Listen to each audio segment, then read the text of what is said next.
तो दोस्तों, सामयिकी के इस अंक में आपका एक बार फिर स्वागत है। और वर्कर्स सोशलिस्ट टीवी के लिए आपके साथ मैं हूं राजेश त्यागी। हम लोग आज चर्चा कर रहे हैं पंजाब हरियाणा हाई कोर्ट के उस हालिया फैसले पर, उस जजमेंट पर, जिसमें पंजाब हरियाणा हाई कोर्ट ने एक बार फिर से लिव इन रिलेशनशिप्स पर हमला किया है। और लिव इन रिलेशनशिप्स को उन्होंने कामुक और व्यभिचारी और वासनामय और उच्छृंखल करार दिया है। तो एक तरह से जो नैतिक पुलिसिंग है, मॉरल पुलिसिंग है, वो हाई कोर्ट कर रही है। और इन रिलेशनशिप्स को अनैतिक करार देते हुए, व्यभिचारी करार देते हुए पंजाब हरियाणा हाई कोर्ट ने एक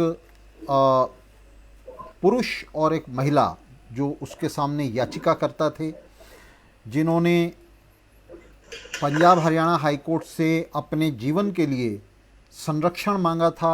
उन्होंने कहा था कि हमें जो है संरक्षण दिया जाए, हमारे जीवन को संरक्षण दिया जाए, क्योंकि हमें अपने पति और पत्नी से जो है ख़तरा है।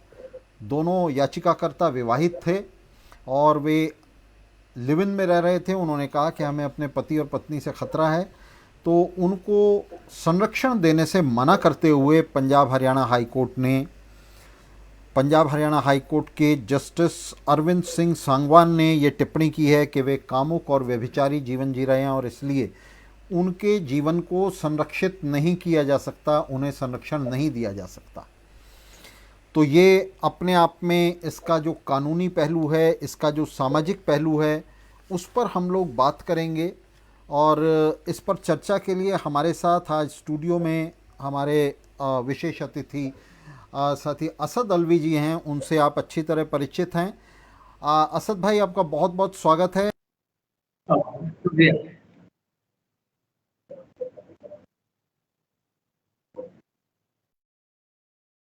असद भाई के साथ हम लोग जो है उनका स्वागत करने के बाद अपनी तरफ से, दर्शकों की तरफ से हम लोग बातचीत करेंगे इस विषय पर। तो असद भाई, मैं आपसे सबसे पहले एक बात जानना चाहूँगा कि क्या अगर कोई अनैतिक जीवन जी रहा है तो कानून के हिसाब से उसे क्या, उसका जीवन जो है वो संरक्षित नहीं होना चाहिए?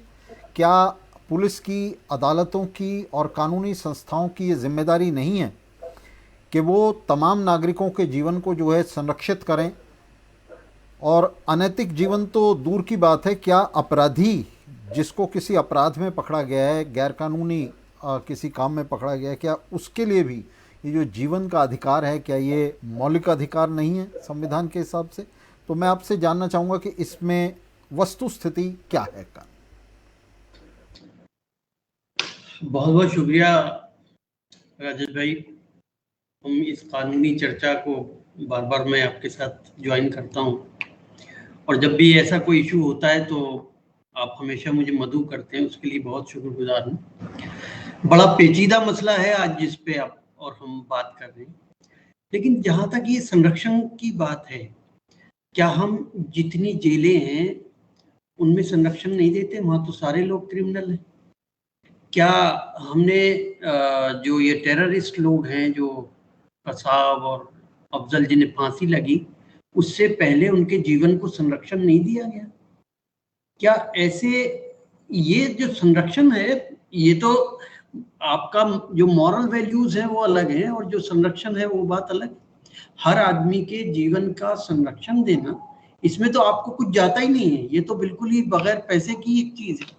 ये तो हर आदमी का मौलिक अधिकार है और उसका भी अधिकार है जो जिसे आपको, जो इनफिडिलिटी में रह रहा है, जो, और इनफिडिलिटी का जहां तक बात है, इन जज साहब ने शायद जो सुप्रीम कोर्ट का जो 5 जजेस की बेंच का जो फैसला था Joseph shine versus union of India का, जिसमें 497 को की क्रिमिनलिटी को खत्म कर दिया था, अगर उस जजमेंट को पढ़ के इन्होंने कोई फैसला किया होता तो इस जजमेंट का स्वरूप ही कुछ दूसरा होता।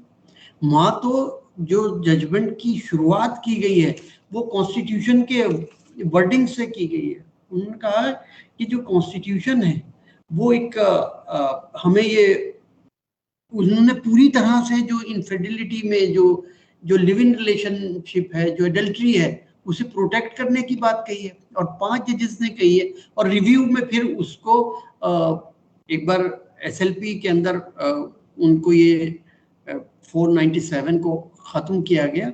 497 के बाद सेक्शन 198(2) जो सीआरपीसी में जो ये कहता था, जो एडल्ट्री के अंदर जो एग्रीव्ड हस्बैंड था उसे ये इख्तियार था कि वो अपनी वाइफ के पैरामाउर के अगेंस्ट कोई एक्शन ले सकता है, उसकी इस इख्तियार को खत्म कर दिया गया था। तो अगर बात मॉरलिटी की है तो क्या सुप्रीम कोर्ट का वो जजमेंट इमोरल ग्राउंड्स पे था? और उसमें कहा है कि जो वाइफ है वो किसी की हस्बैंड की चैटल नहीं है। ये जो 150 साल पुराना एक हमारा मानसिकता थी कि वाइफ को वही करना जो हस्बैंड को करना, और जो जहाँ पे डिवोर्स के जहाँ केसेस होते हैं, डिवोर्स के मैटर्स कब कब चलते हैं, वो औरत बैठ के उस शख्स का इंतजार करती रहे जिससे उसने डिवोर्स मांगी है। जब उसने ये फैसला कर लिया है कि मैं इस शौहर के साथ नहीं रहूंगी, उसके बाद अगर उसने कोई लिव इन रिलेशनशिप बनाया है, और इस केस के अंदर जिस केस की हम बात कर रहे हैं, इस केस में दोनों जो लिव इन रिलेशनशिप में रहते थे, दोनों की शादी हुई, दोनों की डिवोर्स पेंडिंग थी।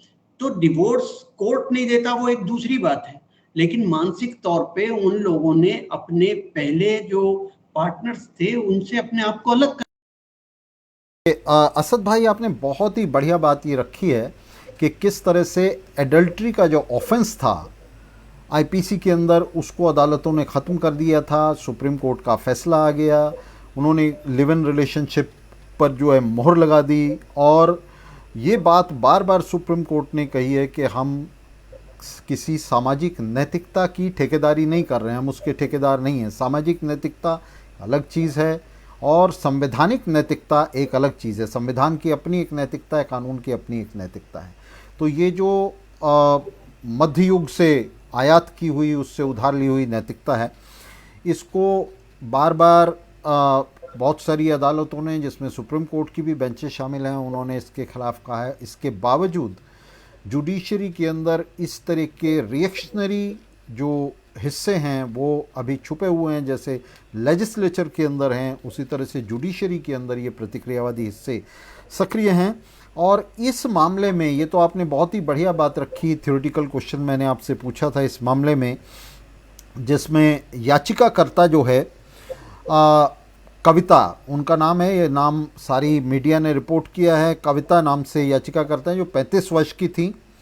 और जो उनके प्रतिवादी, उनके जो पति हैं, उनको प्रतिवादी बाकायदा बनाया गया था। ऐसा नहीं है कि उनका नाम छिपाया गया था, उनको प्रतिवादी संख्या 4 बनाया गया था। और इसी तरह से याचिकाकर्ता नंबर 2 अंग्रेज सिंह, जो अपनी पत्नी से अलग कविता के साथ रह रहे थे, वो 32 साल के थे, कविता 35 साल की थी। और उनकी जो पत्नी हैं उनको प्रतिवादी बनाया गया था संख्या 6 पर। तो बहुत ही स्पष्ट था कि किसके खिलाफ जो है संरक्षण चाहिए, किसके खिलाफ सुरक्षा चाहिए, ये बिल्कुल स्पष्ट था याचिका के अंदर। कोई बात ऐसा नहीं है कि किसी का नाम छिपाया गया था या किसी का नाम नहीं बताया गया था। इसके बावजूद अदालत ने इस याचिका को खारिज करते हुए एक ये इस बात को भी आधार बनाया कि इसके अंदर ये नहीं कहा गया याचिका के अंदर, और जो पुलिस को ज्ञापन दिया था उन्होंने, पुलिस अधीक्षक कैथल हरियाणा को ज्ञापन दिया था दोनों याचिकाकर्ताओं ने, उसके अंदर ये नहीं कहा गया, ये नहीं बताया गया कि उन्हें किससे खतरा है। हालांकि जज साहब इसे समझ गए थे कि किससे खतरा है, और उन्होंने खुद ही कहा कि मैं ये प्रिज्यूम नहीं कर सकता, मैं ये नहीं समझ सकता कि उन्हें अपने पति और पत्नी से खतरा है, उन्हें अपने अपने शौहर और बीवी से खतरा है, मैं ये प्रिज्यूम नहीं कर सकता। और इस आधार पर उन्होंने याचिका को खारिज कर दिया। तो क्या यहाँ आपको ऐसा नहीं लगता कि ये एक ग्राउंड बनाया गया, एक आधार बनाया गया, बस याचिका को खारिज करना था, इसलिए उसके लिए कोई आधार ढूंढना था, तो ये भी एक आधार जो है उसमें तलाश कर लिया गया? बिल्कुल, उन्होंने असल में ये कहा कि रिप्रेजेंटेशन में ये मेंशन नहीं है, रिप्रेजेंटेशन में नहीं है, लेकिन रीट पिटीशन के अंदर तो जब रेस्पोंडेंट के तौर पे हैं 6 और 5, तो इसका मतलब उन्होंने मेंशन किया और ये बहुत ही कैटेगोरिकली उन्होंने कहा कि हमें खतरा किससे है। इसके अलावा असल में उन्होंने जो लास्ट में कहा कि इसमें उन्हें कोई एप्रीहेंशन ही नहीं है उनकी सिक्योरिटी को, बेसिकली वो अपने इस लिव इन रिलेशनशिप को कोर्ट की मोहर चाहते हैं। तो कोर्ट की मोहर चाहने के लिए लिव इन रिलेशनशिप की बात ही नहीं। अगर कोई किसी का पिटीशन अपने आप को सिक्योरिटी के लिए है तो वो ऑब्वियस है कि आप सिक्योरिटी की बात कीजिए। आप जो हिडन इन बिटवीन लाइंस हैं वो तो पढ़ रहे हैं, जो आपके सामने प्रेयर है उसे आप रिजेक्ट कर रहे हैं, और सिर्फ इसलिए कि आपकी जो मॉरलिटी है, जो आपके मॉरल वैल्यूज हैं, आप उस आपकी कॉन्स्टिट्यूशनल मॉरलिटी को भूल के आपकी जो अपनी इंडिविजुअल मॉरलिटी है आप उसकी बात कर रहे हैं। हर आदमी की इंडिविजुअल मॉरल, क्योंकि इंडिया के अंदर एक जो डाइवर्सिटी है तो मॉरल डाइवर्सिटी भी बहुत ज्यादा है। मैं शराब नहीं पी सकता हूँ, मैं मॉरली उसे गलत समझता हूँ, लेकिन एक सेक्शन ऐसा है जो शराब पी सकता है, एक सेक्शन ऐसा है जो सिगरेट पी सकता है, एक सेक्शन ऐसा है जो हिजाब पहनता है, एक सेक्शन ऐसा है कि जो पर्दा नहीं करता है, एक सेक्शन ऐसा है कि जो पल्लू काटता है। तो जितनी भी हर आदमी की, एक दिन आप भी कह रहे थे कि सिर्फ उन्हीं चीजों की बात की जा सकती जो एलसीएम निकाल लीजिए कि ये चीजें हैं। खाने पीने के लोगों के अलग अलग तरीके। अगर किसी कोर्ट को कोई फैसला करना है तो आप मेरी जो मॉरल वैल्यूज हैं आप उसके उन्हें अपने जहन में रखिए। अगर किसी आदमी की मॉरल वैल्यू ये है कि वो लिव इन रिलेशनशिप में है, इसका मतलब उसकी मॉरल वैल्यू ये है कि वो लिव इन रिलेशनशिप को सही समझ रहा है, और अगर वो सही समझ रहा है तो आपकी अपनी मॉरल वैल्यू को तो आप इम्पोज नहीं कर सकते। तो आप बहुत सही बात कह रहे हैं कि हमारी जो कॉन्स्टिट्यूशनल मॉरलिटी है, हमें कॉन्स्टिट्यूशन, अच्छा ये जो जोसेफ शाइन का जजमेंट है उसकी जो पहली लाइन है उसमें सबसे पहले उन्होंने कॉन्स्टिट्यूशन की लाइन से शुरू किया है। The beauty of Indian constitution is that it includes I, you and we.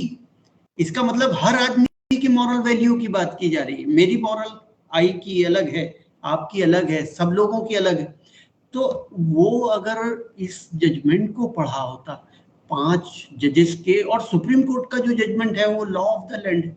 आप सुप्रीम कोर्ट के जजमेंट को तो रेफर कर नहीं रहे हैं, आप हाई कोर्ट के जजमेंट को रेफर कर रहे हैं, आप राजस्थान के जजमेंट को। और जहां तक पंजाब का ताल्लुक है, पंजाब के लोग बहुत लिबरल हैं। पंजाब के अंदर लिव इन रिलेशनशिप बहुत आम बात है।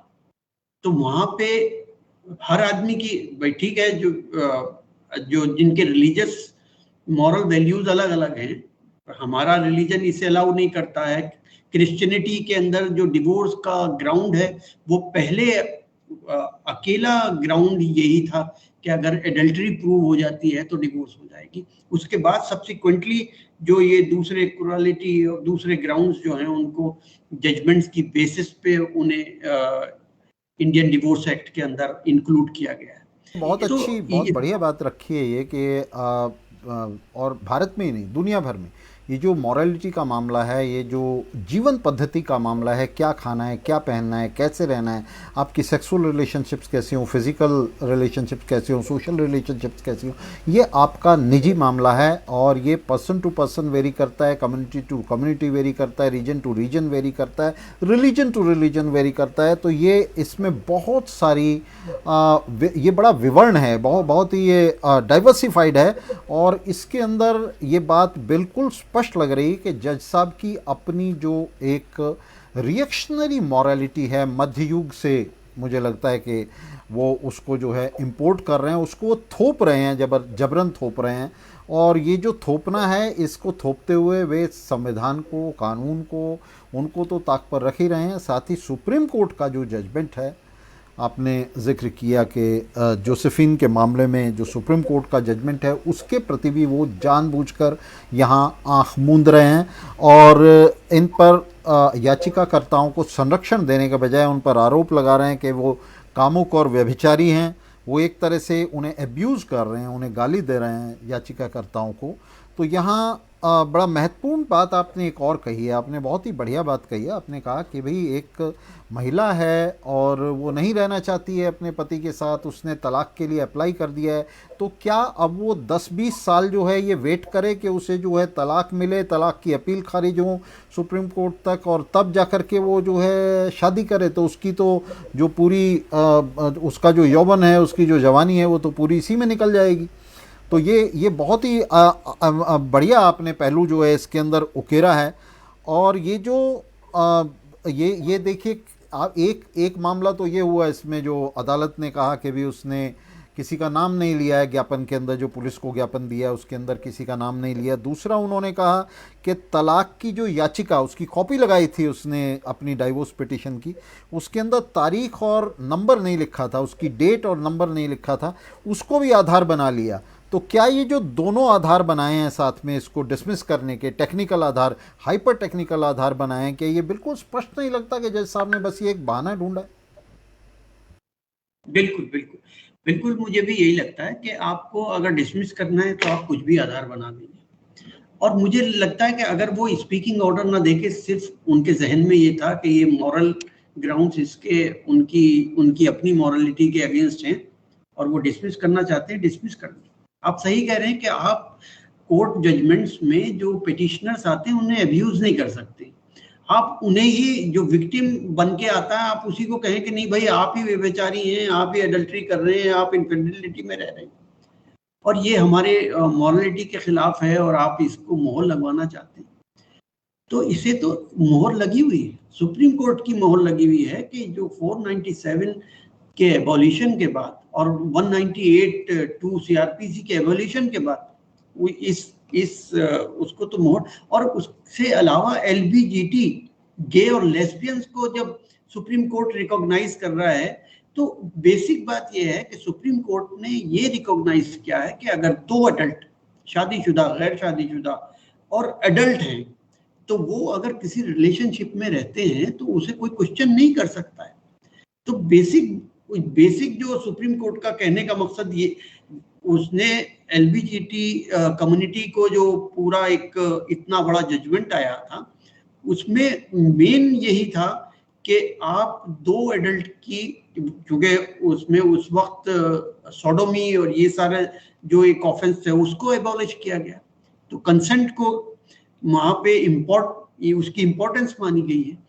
तो ये ताल्लुक असल में ये यही है कि एक संकीर्ण मानसिकता को आप लेके चलते हैं, और संकीर्ण भी ठीक है, मैं इंडिविजुअली अगर मुझसे पूछा जाए तो शायद मैं अप्रूव ना करूं, लेकिन जब हम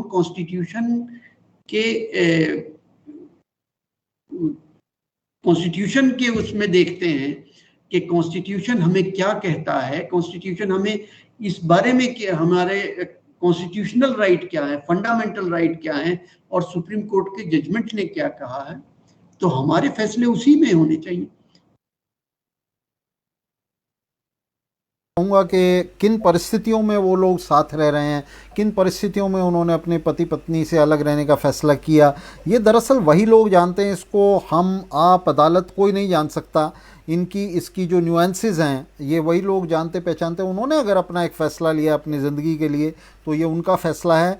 और मैं एक बात इसके अंदर और यहाँ एम्फेसिस देना चाहूँगा, उस पर ज़ोर देना चाहूँगा कि ऐसे मामलों में जहाँ अदालत को भी पता है कि ये बड़ा सेंसिटिव मामला है, बड़ा संवेदनशील मामला है, और अभी अभी पंजाब हरियाणा हाई कोर्ट ने एक इसी तरह के मामले में संरक्षण देने से मना कर दिया था। कपल आकर दिल्ली रह रहा था और उन्होंने आकर, जो लड़की वाले हैं, उन्होंने आकर लड़के की दिल्ली में हत्या कर दी, उसको गोली मार दी उसके घर के बाहर। तो अभी इस तरह का मामला होकर निपटा है, और अब भी जो अदालत है वो ऐसे मामलों में, इतने संवेदनशील मामलों में, सामाजिक मामलों में संरक्षण देने से मना कर रही है। ये जो संरक्षण है और उनकी जो नैतिक ज़िंदगी है, उनकी जो जीवन पद्धति है, दोनों बिल्कुल अलग मामले हैं। कोई आदमी चाहे अपराधी है, चाहे वो नैतिक जीवन जी रहा है, अनैतिक जीवन जी रहा है, जीवन का जो अधिकार है वो तो उसका अधिकार है। आपने कहा कि जेल में भी जो लोग बंद हैं, बहुत ही संगीन मुकदमों में बंद हैं, तो जीवन का अधिकार तो उनसे भी नहीं छीना जा सकता सिवा कानूनी प्रक्रिया के।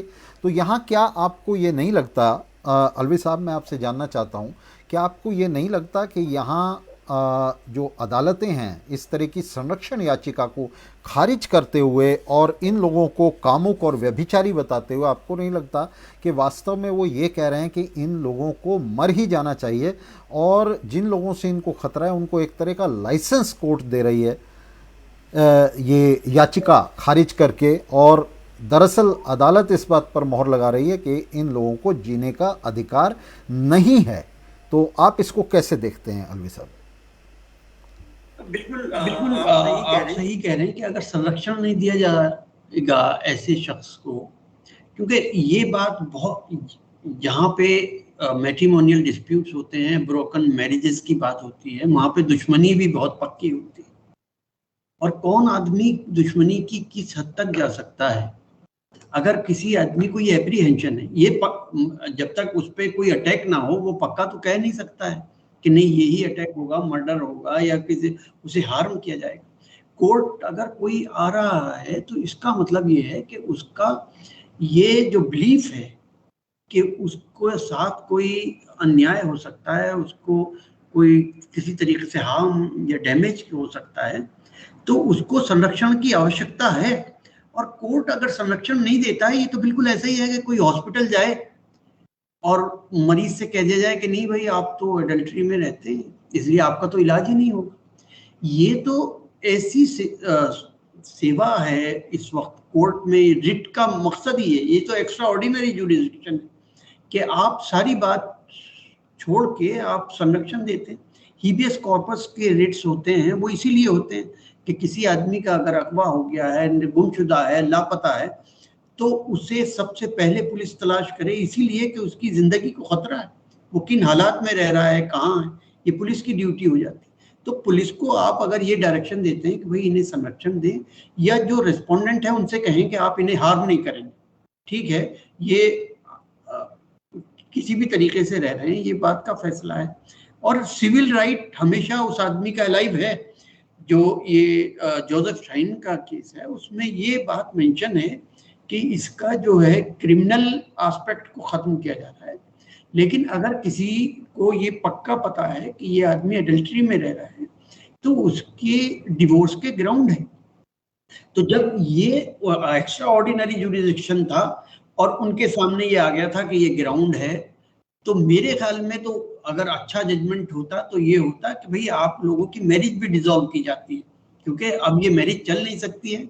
ये लोग अपने आप एक्सेप्ट कर रहे हैं कि हम जो है एक लिव इन रिलेशनशिप में रहते हैं। तो बजाय इसके इसको इस तरीके से ठीक किया जा सकता था, उन्होंने इस तरीके से ठीक ना करके बल्कि वही जो आप कहते हैं कि एब्यूसिव उसमें एक लैंग्वेज यूज की गई कि आप भाई आप इनफेर्टिलिटी में हैं, आप एडल्टरर हैं, आपको कोई प्रोटेक्शन नहीं दिया जा सकता और आप एक गलत और इमोरल काम को कोर्ट के मोहर लगवाना। अब इसी तरह का एक फैसला जो है राजस्थान हाई कोर्ट ने दिया, जिसके अंदर एक विडो, एक विधवा महिला जो है वो एक विवाहित पुरुष के साथ रह रही थी। उस मामले में भी अदालत ने जो है टिप्पणी करते हुए कहा कि ये संबंध जो है ये वैलिड जो लिव इन रिलेशनशिप है उसके दायरे में नहीं आता है, यह पूरी तरह अवैध और असामाजिक है। तो ये वैध लिव इन रिलेशनशिप कौन सी है इसको जज साहब ने नहीं बताया जजमेंट में, बस उनके दिमाग में था कि कोई वैध, उन्होंने लिव इन रिलेशनशिप को भी दो हिस्से में बांट दिया, वैध और अवैध। तो उन्होंने उसको जो है अवैध घोषित करते हुए उन्होंने भी यही किया कि उन्होंने जो है इसको संरक्षण देने से मना कर दिया। इसी तरह का एक जजमेंट जो है वो इलाहाबाद हाई कोर्ट का आया और उसके अंदर उन्होंने कहा कि इस देश के सामाजिक ताने बाने को, ये इलाहाबाद हाई कोर्ट ने कहा कि इस देश के सामाजिक ताने बाने को लिव इन की कीमत पर जो है लिव इन को, इस सामाजिक ताने बाने को छिन्न भिन्न नहीं करने दिया जा सकता। और विवाहित स्त्री की जो सुरक्षा याचिका है, ये एक मैरिड वुमन की तरफ से वहाँ लगी थी याचिका जो है पिटीशन, तो उस जो अपने पैरामोर के साथ, अपने प्रेमी के साथ रह रही थी, उसको 5,000 की कॉस्ट के साथ, कॉस्ट भी लगा दी उसके ऊपर दंडात्मक, तो 5,000 की कॉस्ट के साथ उसको जो है खारिज कर दिया जस्टिस कौशल जयन ठाकर और जस्टिस सुभाष चंद्र की डिवीज़न बेंच ने, खंडपीठ ने, 2 जजों की। और उन्होंने कहा कि पुलिस को सुरक्षा के लिए निर्देश देना इस संबंध को मान्यता देने जैसा है।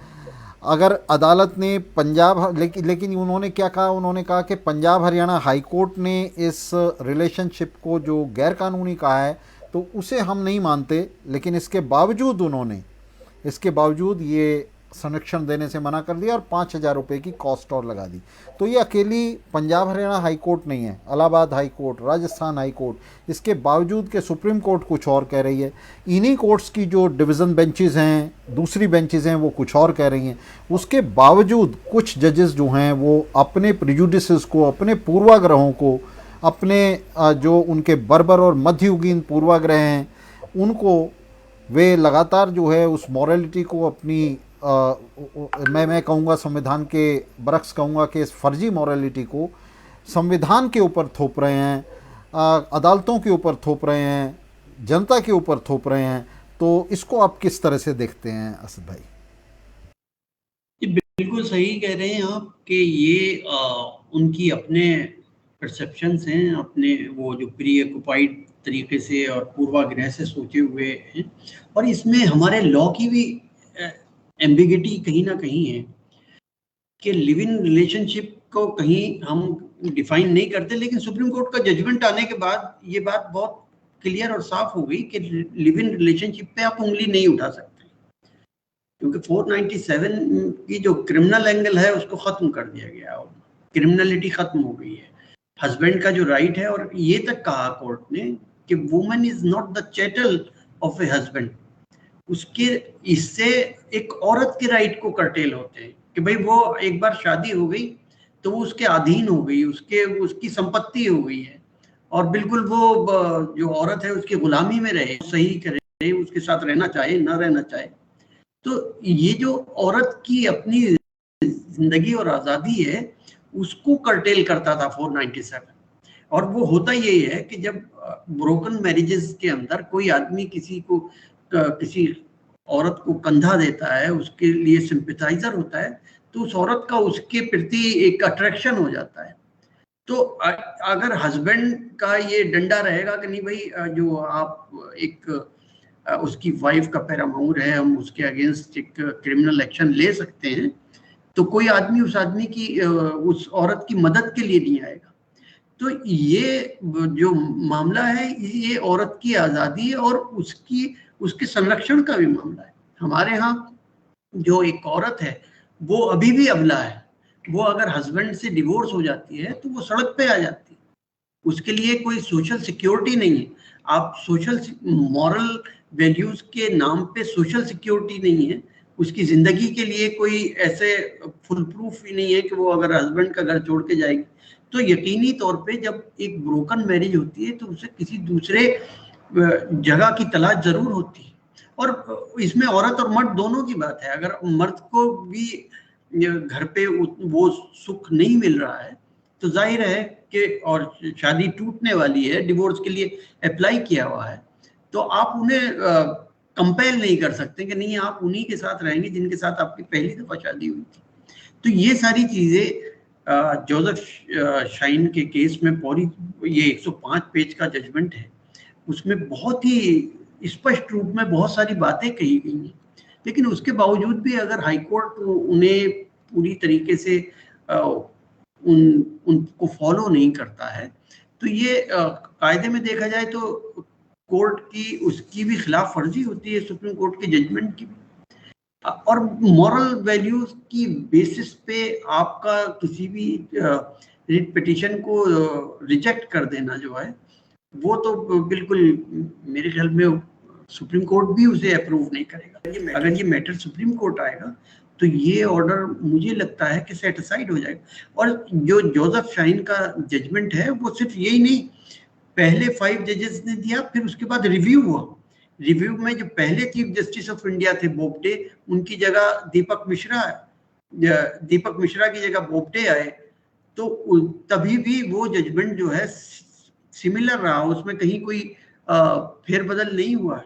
इसका मतलब पूरी तरह से कंसेंसस जजमेंट है। एक